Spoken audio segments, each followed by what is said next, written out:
தொற்றுநோய் போன்று பரவும் காட்டு விலங்குகளை கட்டுப்படுத்த வேண்டும். சுற்றுச்சூழலியலாளர்கள் குறிப்பிடுவதைப் போன்று நீண்டகால தீர்வுக்கான நடவடிக்கைகளை முன்னெடுத்தால் விவசாயம் முழுமையாக இல்லாது ஒழியும் என விவசாயம், கால்நடை வளர்ப்பு, காணி மற்றும் விவசாயத்துறை அமைச்சர் லால்காந்த தெரிவித்தார்.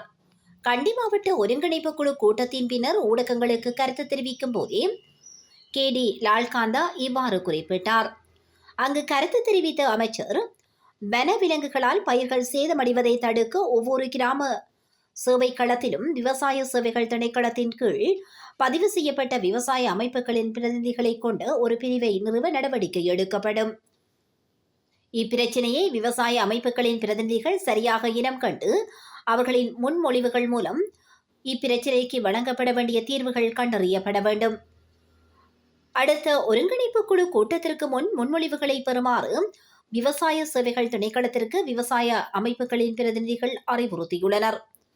அதன்படி இந்த வேண்டுகோளுக்கான பதிலை மிக விரைவில் வழங்குவதே எங்கள் நோக்கம். பயிற்சிகளை நாசம் செய்யும் காட்டு விலங்குகளை கொல்ல வேண்டும் என்று குறிப்பிடவில்லை. தொற்றுநோய் போன்று பரவும் காட்டு விலங்குகளை கட்டுப்படுத்த வேண்டும். சுற்றுச்சூழலியலாளர்கள் குறிப்பிடுவதைப் போன்றும் நீண்டகால தீர்வுக்கான நடவடிக்கைகளை முன்னெடுத்தால் விவசாயம் முழுமையாக இல்லாது ஒழியும். மழை காலங்களில் கண்டி, அக்ரணி நகரம் மற்றும் அதனை அண்டிய பிரதேசங்கள் வெள்ள அனர்த்தத்தினால் பாதிக்கப்படுகின்றன. அந்த பகுதி மக்கள் நீண்ட காலமாக இந்த பிரச்சினைக்கு முகம் கொடுத்து வருகின்றனர்.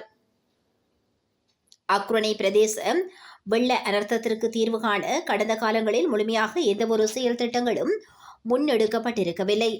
எனவே அதற்கு தீர்வை பெற்றுக் கொடுக்க வேண்டியுள்ளது. இந்த விடயம் தொடர்பில் நாம் கவனம் செலுத்தியுள்ளோம்.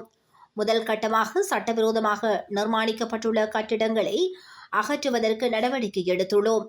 அத்துடன் வடிகால்களில் உள்ள கழிவுகளை அகற்றுவதற்கான வேலை திட்டத்தை ஆரம்பிக்க உள்ளோம். மேலும் இந்த விடயம் தொடர்பில் மாவட்ட செயலாளர் ஊடாக சம்பந்தப்பட்ட தரப்பினருடன் இணைந்து முறையான வேலை திட்டத்தை முன்வைக்க ஆலோசனை வழங்கியுள்ளோம்.